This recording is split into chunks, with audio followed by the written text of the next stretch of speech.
Good evening, and thank you for joining us for tonight's Parent Resource Symposium titled Teen Vaping, the Story of Toxic Smoke. I'm Mayor Cameron Smythe, and I want to thank each of you for joining us virtually this evening. As a parent, a longtime resident, and an elected official of the City of Santa Clarita, the safety of all of our residents is my top priority. And I know all you parents and guardians are taking part tonight because you too are concerned for the safety and well-being of your children and teens, especially as we continue to navigate these challenging times. This symposium is for all of those who want to make a difference in the lives of children. Educating ourselves about what our kids are exposed to is the best way to make Santa Clarita a better place for every resident. As you will hear from our speakers tonight, being at home during distance learning doesn't mean that our children are still not exposed to temptation and peer pressure, which can lead to the dangerous behaviors we all want to avoid. They are still very much connected to friends and even strangers through the internet, their social media platforms, and of course, their phones. Unfortunately, being connected also means having access to substances that can damage their bodies and lives forever. Tonight, you will hear from local experts on the dangers of vaping and drug use. At this, our 10th event, we're hoping to reach parents from all over Santa Clarita in an effort to eradicate youth and teen drug use. Thank you to the school districts for sharing this information with your students' parents and for being such great partners. The main reason for this event is to remind you, parents, about the dangers of drugs and to provide you with the tools to help recognize the signs of drug use so you can better assist your child. Unfortunately, drug abuse has become a problem that is prevalent in all areas of society, and Santa Clarita is not immune. It is no longer exclusive to just a few. Pretty much every student has or will be exposed to drugs or vaping at one point or another. It is our job to educate ourselves so that our children don't become another statistic. I encourage you today to be an active listener. Ask questions and try to learn with an open mind because you don't know whether you or someone you know will need this information in the future. Thank you again, and let me introduce and thank Captain Diez for his commitment and efforts to protecting our families here in Santa Clarita. Thank you to Mayor Cameron Smythe for your opening remarks. Good evening. My name is Captain Justin Diez of Santa Clarita Sheriff's Station. I'm grateful to be here with you tonight for this evening's Parent Resource Symposium titled Teen Vaping, the Story of Toxic Smoke. Although I was appointed to this position in early March of this year, I've been serving on the Sheriff's Department for almost 20 years. Additionally, I'm a resident of the community for the last 16 years. Living, working, raising a family in Santa Clarita only furthers my drive to make our community safe for all, especially our youth. Teen vaping continues to be a growing issue for Santa Clarita, which is why it is so important for us to come together to get a better understanding of the problem.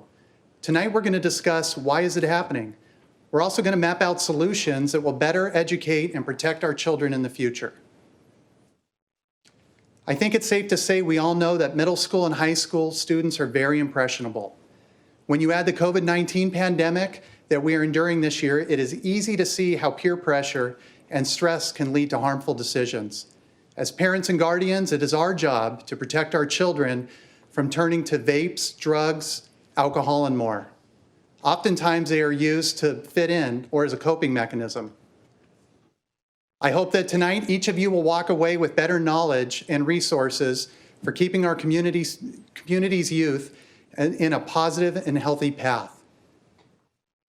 Thank you to every viewer for taking the time to join us in engaging discussion on teen vaping and the harmful effects it has on the youth in our community and throughout our nation.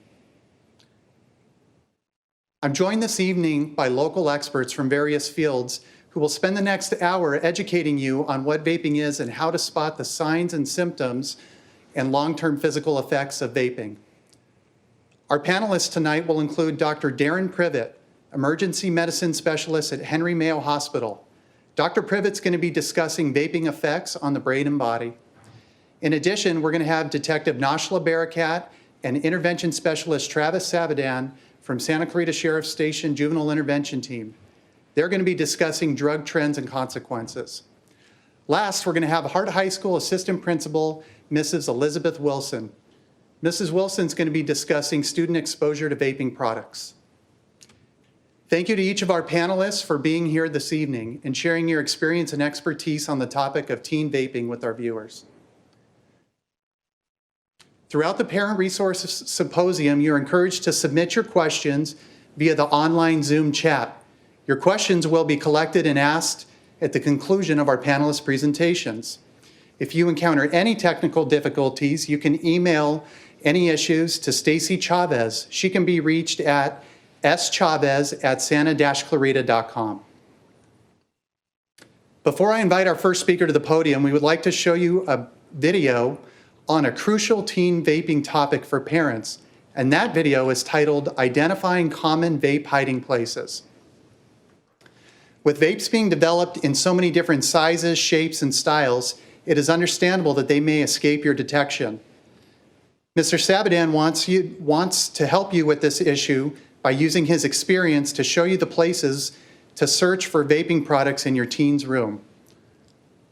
Although there is a full version of the video, tonight we're just going to show you a short clip, and go ahead and run that clip. Evening, my name is Travis. I'm the intervention specialist for the J team here at the Santa Clarita Sheriff Station. I get a lot of questions from parents when they talk about vaping, and that's why we're all here this evening. So I'm standing here outside the door of a room of a young boy, and we're gonna go see what we can find inside and hopefully help you guys, show you guys, give you guys different tools or different ways to search a room to find out if your kids are actually vaping. Look, go from left to right, go from top to bottom, and you figure out where everything should be. They're this small. You could imagine where you could hide any of these things.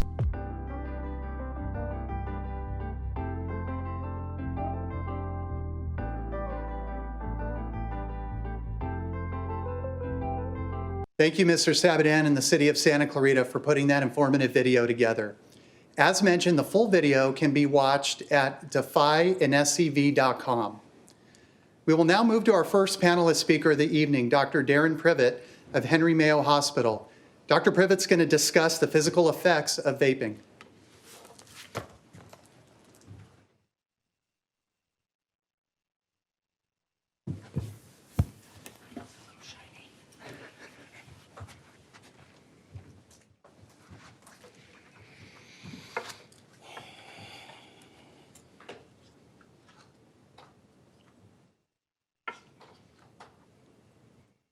Good evening. My name is Dr. Darren Privet.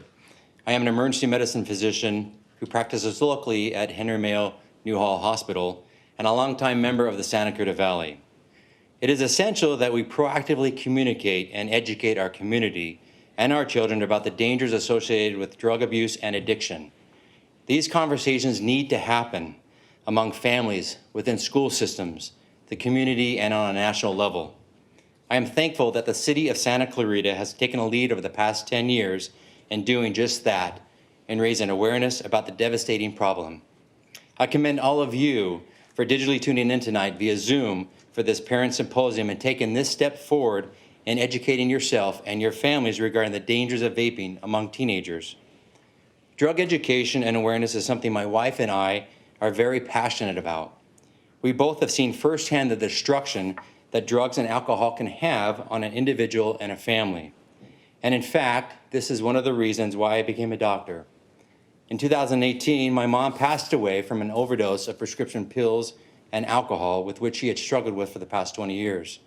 My wife lost her only brother to addiction to heroin abuse. My mom's and brother-in-law's addictions both started from smoking cigarettes in their teens. Since the 90s, teen drug, alcohol, and cigarette use are at its lowest rates. However, despite e-cigarettes being around for the past 10 years, vaping rates have skyrocketed recently. Vaping has become one of the most popular forms of substance use and abuse among teenagers. Go ahead and put up slide number 1, please.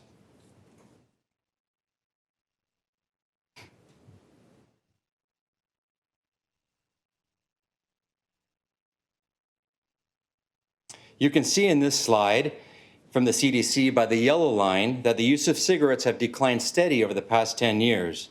But you can also see in the orange line that the use of cigarettes have significantly increased over the past 10 years. And you can tell since the year 2017 how it's skyrocketed. Go ahead.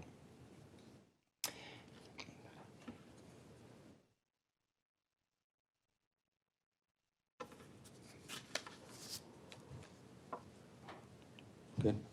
Teen nicotine vaping has become so prevalent in recent years that the Food and Drug Administration has labeled it an epidemic. Just last year alone, an estimated 5.3 million high school and middle school students have used e-cigarettes. It is illegal in all states for people under 18 to purchase e-cigarettes, and some states have raised that age by 21. Despite this, in recent efforts to crack down on retailers selling to youth, rates of teen vaping continue to rise. It is estimated that nearly 1 million students use e-cigarettes daily. You can see in slide number 2,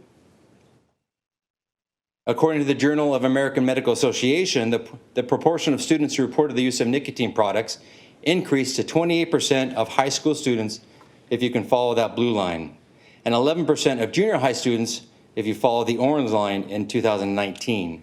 That's 1 out of 4 high school students who use a vaping product a year.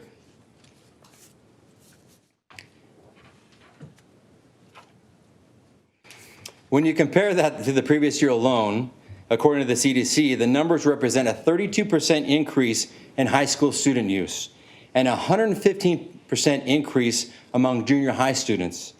The data has obviously not been released in 2020, but I suspect that the numbers will continue to dramatically increase. This is very, very concerning and why we're here tonight, talking about this very dangerous issue. Teenagers who consistently learn about the risks of drugs, alcohol, and tobacco products from their parents are up to 50% less likely to abuse these substances than those who don't. We need to continue to join together, the city, law enforcement, school districts, medical communities, parents, to bring awareness and educate and sound the alarm. Abuse and addiction is a very complex disease, and there are many factors and reasons why people abuse these substances. However, the initial decision to take drugs, alcohol, and vaping products is voluntary for most people. If we look at abuse as a disease, a brain disease, we may be able to stop those from wanting to even make that choice. This is a preventative disease. Tobacco companies have been very creative in marketing their products to attract youth and young adults to use their products.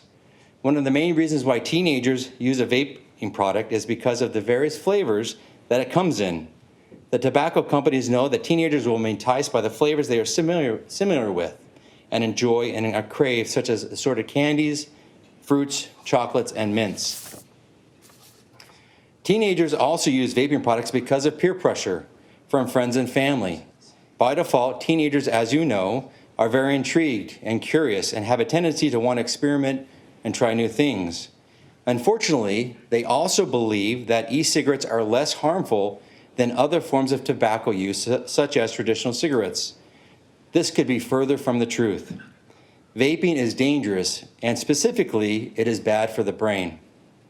Vaping is essentially the act of inhaling and exhaling the aerosol that is produced by an electronic vaping device when it heats up its liquid ingredients. The liquid ingredients typically include nicotine, flavored chemicals, and other dangerous chemicals, including heavy metals, volatile organic compounds, and ultrafine particles. Some products also contain THC and CBD. It is true that the fruit products do not contain nicotine, but almost all of them do. And for those teenagers who start out using only flavored vaping products, a majority of them, 55%, will progress to using a product that has nicotine in it. Even though these products do not have nicotine in them, they still have the other various dangerous chemicals that have been associated with illness, cancer, and disease. There have been 10 various chemicals identified in e-cigarette vapor that have carcinogenic and toxic particles. When teens use e-cigarettes, they are getting a big dose of nicotine. Nicotine is a stimulant and makes the nervous system prepare the body for physical and mental activity. It causes breathing to become more rapid and shallow, and it causes your heart rate and your blood pressure to increase. Exposure of high doses of nicotine disrupts brain development in teens, which continues to develop until you are approximately 26 years old. Because the brain is immature, young people who vape are affected more intensely than adults by nicotine. The use of any addictive substance prior to the brain fully developing is especially risky. I want to put slide number 3. As you can see in this slide from a radiological study called the PET scan of an individual's brain after using an e-cigarette, The effects of nicotine are primarily within the prefrontal cortex, which is evident in the discoloration seen in that yellow and orange colors. The prefrontal cortex is responsible for critical thinking, decision-making, personality, and moderating social behavior. As I mentioned, teenagers who use e-cigarettes disrupt brain development and changes connections within the brain cells, which affect learning, modifies mood and behavior, alters impulse control and attention span, and increases anxiety and depression, and significantly increases the risk of addiction. Ask any smoker, and they will tell you that nicotine is highly addicting and very difficult to quit. The withdrawal effects can be very profound, including irritability, fatigue, headache, nausea, lightheadedness, dizziness, anxiety, and sleeplessness. Young people who vape are 5 times more likely to use tobacco products such as cigarettes, chewing tobacco, cigars, or pipes than those who don't, and they have a greater likelihood of using other addictive substances as illegal drugs. You can also cause severe damage to your lungs. When you vape, ultraviolet particles are inhaled deep into the lungs and can affect the bronchioles and the lung tissue. These toxic particles can build up over time and cause chronic inflammation and damage. This damage is similar to what we have seen with people who have developed emphysema, chronic obstructive lung disease, and restrictive lung disease like asthmatics. In fact, we've seen young people die from acute respiratory failure because of development of a respiratory distress syndrome caused by the chemical irritation and pneumonia-like illness from the chemicals in the flavors and the oils that are put into these products. Taking a drag or a hit or a puff because you're curious or because a friend says it's cool, fun, or not dangerous, or entices you to try it just one time might cost you more than you bargained for.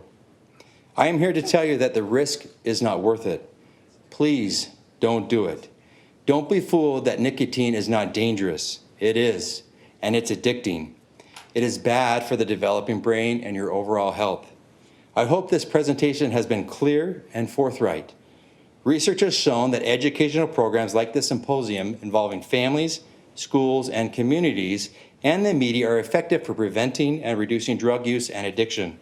Although personal events and cultural factors affect drug use trends, when young people view drug use as dangerous, they tend to decrease their use of and abuse. All of us on this Zoom call have a crucial role in educating young people and preventing drug use and addiction. Let us all do our part. It is my hope that all of us will remain vigilant and anxiously engaged in the health of our children. And I challenge all of you parents, please have these important discussions and conversations with your children. Educate them regarding the dangers that vaping can have on their health, and more importantly, on their brain, and its associated risk with addiction. Trust me, their friends most likely are having the exact opposite discussion with them. Help them remain drug-free. And if they're already using vaping products, please get help. Thank you.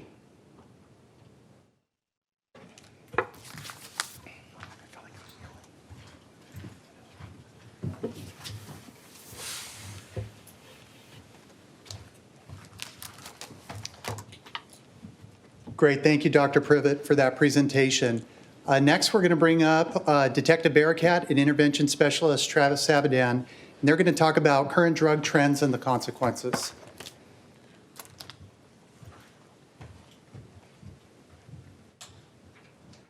Good evening, I'm Detective Bearcat. I am assigned to the Juvenile Intervention Team. My job is primarily to investigate all juvenile narcotic crimes, misdemeanor narcotic crimes, and the drug overdoses in Santa Clarita. Our goal as the Juvenile Intervention Team is to provide education, awareness, and intervention on top of the enforcement portion of our job.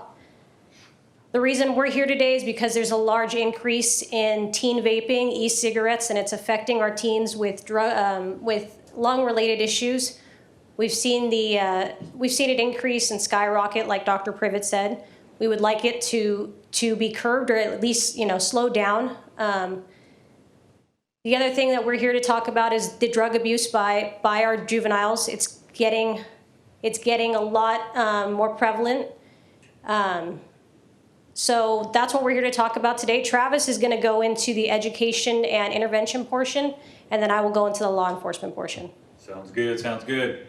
Good evening. Hey, back in 2010, the J Team, the inception was a collaboration between the Sheriff Department, the city, and the school district. And the result of that said collaboration was a new form of narcotic policing.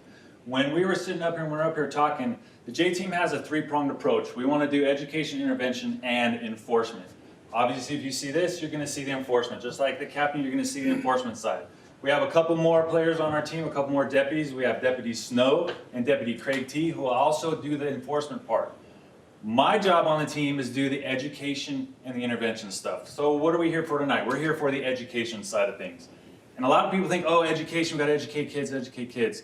I'm here to tell you, parents, you guys need to educate yourselves too, because this stuff is out here and you need to get yourself squared away with it. That's why we're here. We're open to questions. We're open to emails. We get questions all the time from parents. We can almost answer them from our email, from our office. We can answer them real time. We can get them to you. We can get you guys the answers and stuff that you need. What we're seeing, like I'm going to talk about a little bit what Detective Bearcat was talking about. What we're seeing is a lot of drugs that are being taken by these kids aren't what they used to be. What you think is one thing is going to be laced with something else. Laces is going to be mixed with something different. The big thing we're seeing is an influx of fentanyl. Fentanyl is coming in and it's putting itself in the weed, it's putting itself in the pills, it's putting itself in all kinds of different aspects of the drug, and you as a drug user need to be smart. So you think education, why are you teaching people how to use drugs? No, I need kids and I need adults to actually educate themselves, so when they need help, my job to provide the intervention for them, to get them to counseling, to get them to residential. Heck, just last week, we moved, our team moved a whole family out of state just to get their child some help. So when it's time for that, I want the parents to be educated in the fact to know, I know what to look for. So reach out, don't be afraid to contact us. Let us know you're having your problems, you're struggling, and we can help you guys fix that. What did you have to say about the whole law? And I know you had a bill you wanted to talk about, right? Senate Bill 793 they implemented it to curb the e-cigarettes and the vaping with the teens, and it's pretty much the ban on flavored tobacco. It's not it pretty much made all vaping tobacco products. It made it classified as tobacco products. And it also made the age of selling tobacco at 18 go to 21 in California. So for a teen to be in possession of vape products isn't illegal, but it is illegal for the retailer to sell it to the teens. So then the retailers in the cities actually have to have signs saying, hey, if you are under the age of 18, you're not allowed to come in here. And bouncing off what she said, if something's flavored and it smells good and it tastes good, well, the heck, why won't kids go after it? And that's where they're getting you. They're getting you in the vapes because it smells and it tastes good. I have a parent the other day, she says, hey, my daughter, she doesn't vape. Oh yeah, she doesn't vape. I always get asked what's the best way to figure it out. Hug your kids. Come on, parents, hug your kids and take a big, nice whiff. Because you know what your kid smells like. You know what the boys smell like. They're gonna be all athletic. Heck, the girls are gonna smell out there at practice. They're gonna have that sweaty funk smell. You know that smell. Then all of a sudden it changes and time out. Why does my athletic daughter all of a sudden smell like fresh strawberries? Time out. So this mom goes, oh no, nothing's changed, sir, nothing's changed. Nothing's changed? Nope, she just has a new air freshener in her room. How long has she had that air freshener? A couple months. I say your kid's been vaping for a couple months. You've gotta know your kid. Another thing I suggest to do, offer to drive your kids around. Turn the radio down a little bit. Drive their friends around and use your ears, just listen. Listen to them talk. You know their attitudes is gonna change. You know what they're talking about. Smell them, hug them, tell them you love them at the end of the day. What's the last thing they see from you? They're gonna see their phones. That's the last thing. Check the social media, because I'm sure Detective Bearcat knows they're delivering that stuff. Heck, you jump online, I take a pizza, Uber me a pizza and Uber me some THC, that'd be great, and it gets delivered. You gotta start paying attention to this kind of stuff. It has to happen. Just to piggyback that, what we also see is parents say, you know, I've searched the room, I've searched the car, what else can I look for? What I've seen is, you know, if you look in a car and you find receipts for the vape shops, that's one thing. Or you search the car and you find paraphernalia, and it could be anything. It doesn't have to be necessarily vape paraphernalia, but any of the stuff that's right here, if you see stuff like that, it should raise a red flag. It absolutely should. And it's not the basics of what you think or what it used to be. It used to be, man, I know what weed smells like, right? We all know it smells like that lemon skunk smell. It is weed, that's what it's gonna smell like. They cover it up and they've changed the look. Why do you think advertisers come after the kids? They're going after them with the flavors. They're going after the quick, flashy, bright colors coming at you. They can be in anything. If you look, you can see them in markers. You can see them inside a spray can. You can see a vape anywhere at any time. You just have to be cognizant of where you need to look to actually find it. Another thing to look for is you know your kid enough to know their behavior. If something's off, there's a reason it's off.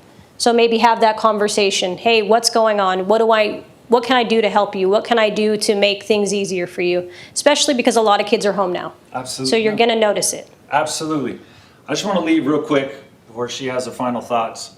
I want to leave it with parents and when they actually approach their children, when they talk to their kids about drugs, they don't know how to do it. A lot of them feel uncomfortable with it. Narcotic users, drug users, and addicts, they know if you're feeding them a line of crud. They know. I will tell you right now, the best way to get to them is to just be honest with them. Go straight up. And part of that, I get a lot of pushback from parents when I say this. Do not lie to them and tell them that drugs are not good. How many of you out there have smoked weed when you were younger? Heck, when I was younger, we'd roll it up ourselves. When you take that hit, it doesn't feel terrible. Oh, this is drug. Oh, they're terrible. We tell our kids they're bad, it's bad, it's bad. No, when they use it for the first time and they feel great, in the back of their head, the first thing they think of is, what else have my parents been lying to me about? This feels good. It's the effects of it that you need to have that discussion with. Two more things. One of them is I've been blessed to work with Travis, and honestly, he's probably the person who has the most resources I've ever seen in helping people, and he's the happiest person to help people. So thank you, Travis, on that aspect. And as far as the law enforcement aspect, we're out every single day talking to patrol deputies, talking to informants, talking to narcotic users to try to find out where they're getting it from, who's selling it, where our kids are getting it from. I can't go into too much about what we do as far as the suppression goes or what areas we're targeting, but we are out there, and it helps to have the community letting us know what they're seeing. So if you guys see anything, please let us know. We're more than happy to go out and check it out. Great. Well, thank you, Detective Barakat and Mr. Sabadan, for that presentation. I'd now like to call up our final panelist of the evening, Mrs. Elizabeth Wilson of Hart High School, to the podium. Mrs. Wilson's going to discuss student exposure to vaping products.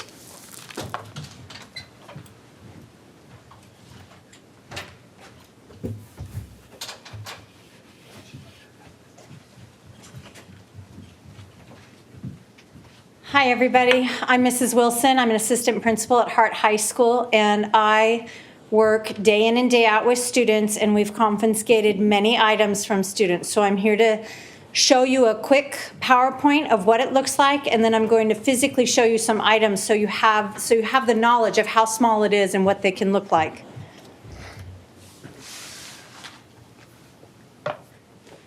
Next slide. So these are items that are all dealing with vape. And if you see the one in the box, that's what a student was putting it in. It's a Gucci box, and they hid it in the Gucci box so we wouldn't find it. But when we have something that comes into the office, we search and we look through it, and we have to open, like, okay, it rattles, what's in here? And so he had the atomizer, which is the battery, and then he had the cable, and it just plugs right into your computer. Go ahead. These are all vaping products, and if you look at them, they leak. I have these saved so I can share them for people like you. They leak. And if you start seeing stuff in their pockets and there's some stains, it's because the vape product leaks. And they're very skinny, and a lot of them put it in their pockets. Some of the girls, they stick it in their bra, things like that. It's sleek, it's small, and it's easy to hide. These are also vaping products, again, sleek and small, or long and skinny. They fit very nicely in a pencil pouch. More vaping products. The colorful one on the edge it's a vaping product. I'm going to show it to you later, but a lot of parents think it's a highlighter because that's what kids tell them. These are all marijuana products. The tip of it is filled with wax, and then it has the atomizer at the bottom, which triggers it to catch the wax, and then it turns into a vape. This is the highlighter from Santa Barbara State that somebody advertised that it's for sale, that the cartridge is dry. It just needs new highlighter stuff. Go ahead. These are the juices for the vapes. So each of them have different levels of juice of nicotine or non-nicotine. Some of it's just juice and some of it has nicotine. Some of it has up to 50% nicotine, which is way more than a cigarette. Go ahead. So this is just up front so you can see there's some no nicotine on one side. You can see it's raspberry, it's rainbow, it smells good. It's going to echo everything that you've already heard. Go ahead. And then into marijuana and wax. And the reason why I'm showing you this is because we don't just have vapes. We have the wax pens, which are vaporizers for marijuana THC. And it's important for you to see it. So all of this is marijuana. Go ahead. The difference between the juice for vapes and the wax for marijuana. The juice for vapes looks like an oil. It's got a thin viscosity to it. And then the wax for marijuana is thick and it looks like honey, and it does not just pour, it's thick. You can see it really slowly turn, and that's how you can tell the difference of it. Because, as Travis stated, it doesn't exactly smell like the marijuana that you knew when you were younger. It masks it. It's not as strong. Go ahead. So that's the PowerPoint. I'm done with that. Now I'm going to show you some of the products just so you have an idea.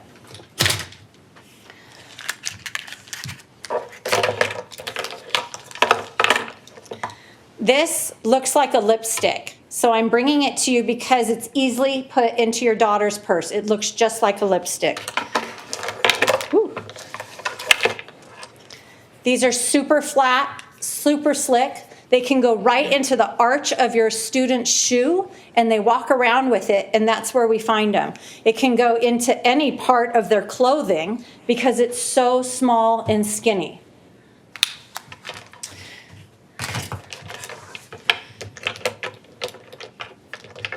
These look like you can just have pencil lead in them. Who knows that there's stuff in it? It's in the pencil pouch. It must be for pencil lead. And these are all vape devices. These are the newest that we had as of last year, before the coronavirus. This is banana. This is lush ice. This is strawberry. And this is what it looks like in a package. Very slick, very small, and they smell beautifully. Like you would not know that this is something filled with nicotine. It smells so sweet. And there's pear. It just smells so good. Why wouldn't you buy it as a student?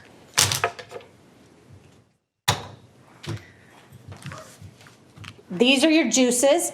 They're small. They could easily look like some type of oil for a, what are those, essence oils, things like that. This is what they look like, just so you guys know, so you're aware. Here's your highlighter. The juice goes in this bottom portion. This is the atomizer. You plug it in, and then they vape through it. So this is what it looks like. Now I'm going to tell you just a little bit about some actual marijuana products, because these are things we've confiscated, so I want you to see it. These are what they put joints in. Oh, it's not going to open. And so when I get this at school, okay, I'm not opening that one. When I get these at school and they're empty, they're like, oh, they're just vials. And I pop it open and I can smell the joint. It's an actual natural weed. This is a tiny little plastic thing, but in the inside, there's a razor blade that goes right through the center of it, and it's a blunt cutter. And they buy cigars, and they slide it through the blunt cut, and then they fill these with weed. And these are cheap, $1.49. So these are things that I've confiscated. Everything I'm showing you is things I've confiscated from students at school. Okay, on to marijuana.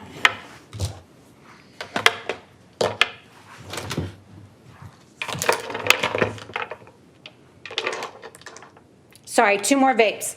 These are old style vapes, but they're new. These are confiscated as of late last year. These are about $100 a pop. They're electronic, they have a digital display, they're very heavy. I don't know why students like any of this, but these ones are crazy heavy, not easy to hide, very much pulls down your pants when they run. So they're awkward, but I need you to see them. They're heavy, they're big, and the juice goes into this area right here. So these are for vapes. Okay, for marijuana, This is what you have. They're marijuana pens. They're wax pens, and they're very easy to hide. You can stick these into any pencil pouch. They unscrew from the top. This is your atomizer. So if you saw this as a parent, would you know what that was? And then this is the marijuana. The marijuana is sold like this. Or it comes in a little pouch and they buy 2 for $20. Depends on the quality of the marijuana. So this is how it comes in the package. This is what they're purchasing. This is what they're screwing it into. And then they charge it in their computer. I just want you to be able to see all of these devices so you're aware, because when you're at home and you've never seen this, because this isn't what it was when you were young, you wouldn't know what to look for. This is another marijuana in here. You have the package of it, the exterior packaging of it, and then this is what it came like. This is a Kush marijuana. Would you know it looking at it? It's in your student's bag floating around. It's very easy to disguise this. This is a marijuana, and it looks like a key. Why would your student have a key? It's not your car key. So pay attention to the things that you're finding. This is a marijuana. It's magnetic. It sticks right in there. They press the button, and it's activated. This is the atomizer, and they smoke it from here. This one is so small. When I confiscated it, the parent put their hand out to take it back, and I said, no, it's not going back to you. So, and then this one unscrews from it. So you are aware of the things they are. The last part I have to tell you is when we confiscate this stuff, as I said, it could be in the arch of their shoe. It could be somewhere in the lining of their clothes, in their waistband, in their backpack. When you look at your student's backpack, if there's a small cut anywhere in the backing of it, I guarantee you there's a vape at the bottom of that backpack. You need to feel the straps, feel the backing of it, feel the bottom of it, because that's where they're putting it. They're hiding it in there. And then in their bedroom, it could be in their pockets in their closet. It could be in a box of their retainers. It could be anywhere because it's so small and easy to hide. And as the deputies were stating, be with your students, know your students, have the conversations with your students. When I have students come in my office, one of the first things I do is I smell when they walk in. What do they smell like? Oh, I smell that sweet pear scent, and I know what I'm looking for. So really, the more you talk with your student, the better you're going to be. Have that conversation. If they're staying in their bedroom all night, there might be something else happening in there. Have them downstairs. Have them eat dinner with you. Interact with your children. The more you know the children, the more you'll be able to pinpoint that something's happening. As she stated, if they're acting different, then probably something is different, and you need to look into it. Thank you.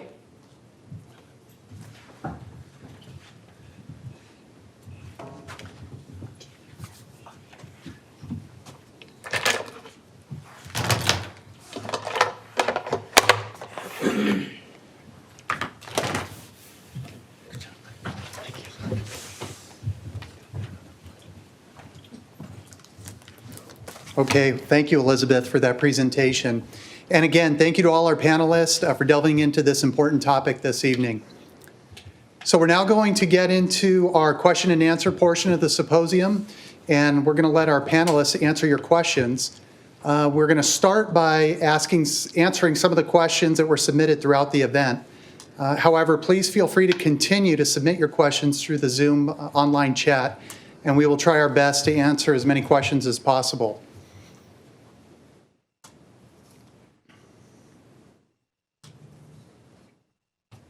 Okay, we'll get to some of our questions. Jenny and Stacy.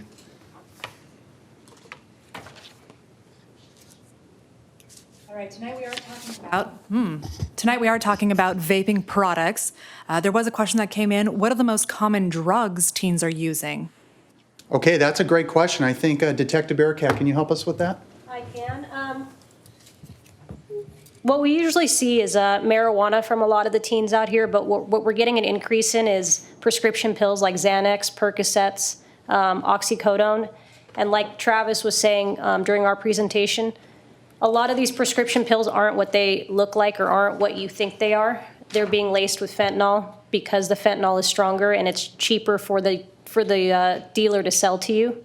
So it's something that parents and children need to be aware of, that they may not be taking what they think they're taking.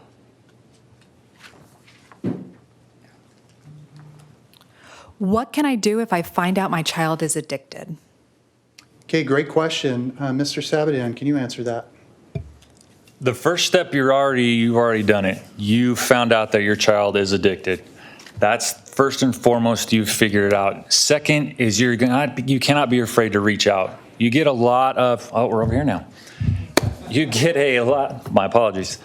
You get a lot of parents that get a little bit nervous or say even embarrassed. I know we have someone in the audience here that was on the J team way back during its inception, and they used to go to houses and have conversations with the kids and with families and with parents, and they would drive a black and white patrol car and they would go in uniform. Well, what are any of us gonna do as neighbors when that patrol car shows up and uniformed personnel go up to the door? When they leave, what do you think the neighbors are doing? Hey, look, I wonder what happened, I wonder what happened. It's kind of embarrassing. Get over it. Get past it. Your kid's an addict. You figured it out. It's going to take you telling your whole family, all your friends that your child is going to, your neighbors, everybody's going to need to know. Because it's not, if you stick your head in the sand, it's not just going to go away. Second thing you're going to do, reach out.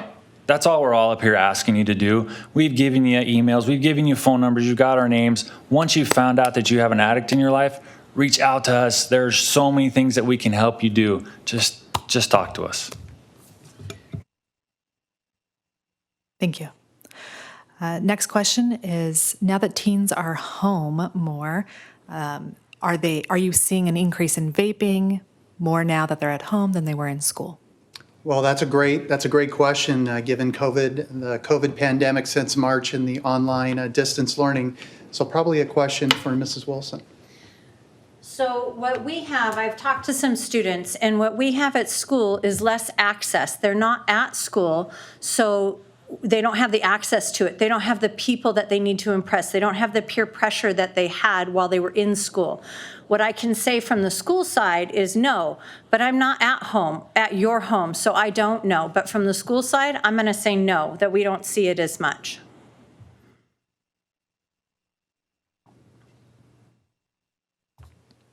The next question, what happens to my child's brain when they vape? Oh, it's a great question. I think Dr. Privet briefly touched upon that during his slideshow. If you could take that one for us. Yeah, thanks for the question. I did briefly talk about that, and I showed that slide where it shows in the brain where the majority of the nicotine receptors are located. And so when you inhale a vaping product, the nicotine is rapidly absorbed into the blood and taken directly to the brain, where the nicotine receptors are located primarily in the prefrontal cortex. And that area, as I mentioned, is primarily where the majority of what controls learning, memory, attention, and dependency. And so it doesn't anatomically change or alter the brain structure, but physiologically it does. And after those receptors are routinely exposed to the nicotine products, those receptors can be damaged, and that's where addiction is formed.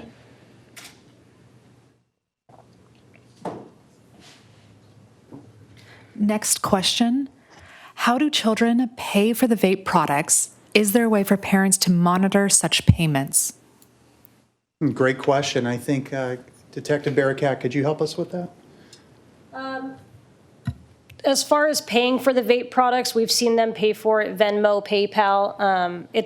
I think it's hard definitely for a parent to go through a child's phone if you don't have the passwords, or if you don't have, but that's definitely something that if you get their statements from debit cards or from credit cards, you'll see Venmo, PayPal in the amounts of sometimes as little as $20, but some of these vapes cost about $150. Would you mind, were you going to jump in? Yes. Go ahead, I'll jump in after you. Also, for students, they go onto their Amazon account where you have to be 18 or 21 and over, and on Amazon, they're not checking. So it's easy for a student to say, yep, I'm 18 or over, click, and they're done. And a lot of parents have given Amazon accounts to their students, and they're not checking it. I want to add to the parents out there, there's all the Amazon, there's all the phones and stuff. It's as simple as in their birthday card, they get $20, they get $50. Know where that cash is. You give them cash to go to school to buy lunch. Am I looking at the right camera? Right on. You give them cash to go to school to buy their lunch. Well, heck, they can go without lunch. What can I use that money for? Put it on a card or already prepay their lunch. When they get money, say, okay, I want your cash. I'm going to give you a gift card to go to, I don't know where all the cool kids shop at, but wherever they need to go to spend the money. Be cognizant of the cash and the money that your kids are getting. Next question.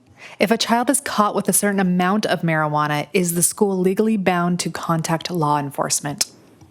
Okay, great question. I think that happens quite often. Mrs. Wilson, if you can touch upon that for us. I'm going to let the deputies chime in also. So when there's marijuana on campus, we certainly contact our resource officer. I don't know the exact quantity of when it's mandated it is, but we normally contact our resource officer always. Yeah, for the most part, the school resource officers, no matter the amount, will still bring it in, and then it gets tested, and we find out the amount of weight after the fact. So they do get brought in no matter what if it's on school campus. Next question. Where can I get drug testing kits? Oh, that's a great question. Parents ask that all the time. Detective Barakat, can you weigh in on that? Yes, you can get drug testing kits. We have them at the station. We're just in low quantity, but they also sell them at pharmacies, Target, Walmart. Sometimes you can get them on Amazon. I don't know the quality of them if you buy them off of Amazon. But some of the main, the most common brands that I've seen are Easy at Home or Discover Plus or Drug Confirm, and they're usually a urine test. Can I add real quick on something like that? As far as the drug kits go, for you parents, let your children throw you under the bus. Use that as a tool for your kids to be able to avoid the peer pressure. Tell your kids that you're going to drug test them and drug test them. And have your kids tell their friends, like, look, I'm sorry, I can't use this because my parents drug test me. And, you be the scapegoat. Get thrown under the bus. Do whatever you can to protect your kids from peer pressure.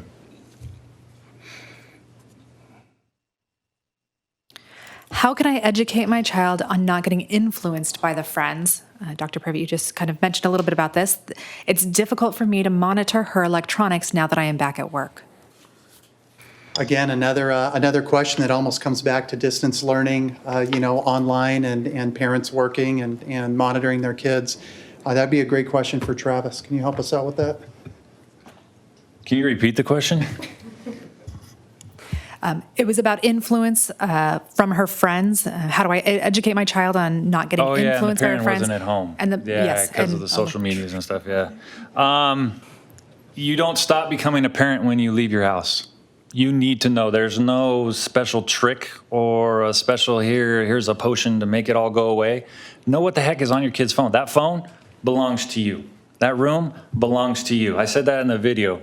You own all that. You need to know exactly what's going on that phone, where that computer is. Heck, I tell parents all the time, why are the computers up in their room? If it's a laptop, why is it not down in the living room? Stick it next to the kitchen table. And on their phones, why are you using your phone? Use it around me. Know what is on that phone at all times. There are apps out there. I'm not going to tell you what they are in case there are kids looking that will actually monitor your child's phone for you, and you could see it real time on your phone. Go look them up. They're a good tool to have. Excellent information. Thank you. What exactly happens to a student if she is caught with a vape product while at school? Go ahead. So the student's brought in and the vape product is confiscated and parents are contacted, and then we go up a progressive discipline style with each time that they're caught. In some schools, they come back every day with a new vape, and in other schools, that's the only vape they could get, and that's the only one they had. So we work through a progressive discipline style with each vape, and we work with other means of correction also. So it's not just, you had a vape, I'm going to confiscate it, you're suspended. It's you had a vape, and now let's educate you on what it can be doing to you. How is it harmful for you? So they can learn from what they're doing. I'm gonna jump in if you guys don't mind. What she's talking about when she says there's a progression to it, there's programs we have in the city. We have tied programs over at Action to where these students will go and learn, and they get 2 days of information. During those 2 days, us as a J team, we go over and we actually have conversations with these kids and we tell them point blank, this is how it works, this is what's going to happen. So there are other aspects that even in law enforcement, we're lucky enough on the J team, lucky enough to have a city support, lucky enough to have a school district support, that we can actually have a diversion program. It's called community court, to where these kids at school can get these citations. Those citations, we can help them to disappear. You complete that diversion program, Detective Bearcat runs them to us, we handle it, she gets us the people, we can actually send them through the program, and at the end, if they complete the program from A to Z, it's no longer on their record. So there are plenty of chances out there for these kids to get the help whenever they need it. And that's one of our examples of other means of correction. Instead of just having a suspension and being out of school at home, they're being educated on what they're doing. Thank you. Dr. Privet, is there a higher chance for my child who already has an addictive personality to become addicted to drugs? Well, that just kind of makes sense. Most kids who have addictive personalities typically get involved in different type of addictive activities. And so it is true that for kids who have addictive personalities, it does increase your risk with addiction. I'm kind of like that type of personality, or that type of person. I'm kind of an all or nothing type of guy. And so that's why all drug abuse, drug addiction, drug disease is preventative, because the key is not to do it. And that's why we're here today, to explain the dangers, because it's not worth the risk to even try one time, especially for those who have addictive personalities. All right, I have one more question here. Drug education starts at an early age. What are you doing to educate our youth? For the schools? For the school system. So we're taking part in community education such as this, and we've been doing this for quite some time now. We've done this presentation multiple times to parent advisory groups, to the district parent advisory. So it's community education. We have open conversations with our parents. We have an open door policy that parents can come and talk to us at any time, or now Zoom with us. We have our health classes where we're educating our students, and we have the Defy It program that students belong to. So the Santa Clarita Defy It program is active in our junior highs and our high schools, which works with educating and drug-free youth in Santa Clarita. The J team, we also participate in outreach throughout the city, many different levels. The youngest child that we have actually come in contact with is a 9-year-old with ecstasy. So we are in as many junior highs as we can get into. We're in as many high schools as we can get into, as many elementary schools that we can get into. The thing is trying to get people past the embarrassed side, get past the, oh, we're scared side, and allow us to go in there and present this type of information to these students. Thank you so much, and thank you for mentioning Defy NSCV. If you are looking for more information, defynscv.com does have the resources from this video here today, as well as the video that intervention specialist Travis Sabadin has on our website also. I have one last question. What is the law enforcement doing to stop drugs from reaching our teens? Well, that's a great question. It's something I can throw to Detective Bearcat. We actually have quite a few programs at the station. Go ahead. Some of the things that law enforcement is doing to curb the effect of drugs with teens is, when an arrest is made, we always talk to the person and say, hey, where did you get it? Where are you selling it? Where are we finding these drugs? And they'll start telling us, I bought it on Craigslist, or I bought it at a park, and I started asking them, hey, who else was at the park? Oh, there's kids at a park. So we know that, are these people targeting children, or are they just there because there's a lot of people there? Another thing that patrol deputies do is they're getting this information and they're giving us the information, and from there we're doing surveillances. For an example, surveillances at vape shops to see what shops are violating or selling to these teens. And as a parent, if you happen to be in your kid's car and you see a GPS and you look at an address and it comes up to a vape shop, you know where your kids are going to be. Other things that we do is we collaborate with our Narcotics Bureau. We collaborate with other federal entities to try to determine more about crime trends, about drug trends, about fentanyl use. Travis, do you have anything else for? I know what Detective Bearcat is saying, and it is working, and what it's doing is it's changing the narrative out there right now. I know a lot of addicts feel very standoffish or scared when you get approached by someone in uniform. That is changing. We are changing the way that policing is done when it comes to narcotics. Now, don't go mistaking me. When it's time to enforce it, these people are going to handle their business, and you're going to get some silver bracelets placed upon your wrists. It will happen. But we also know we don't just go straight to, let's get a stat, okay, this is what we're gonna do. No, there is an education to it now.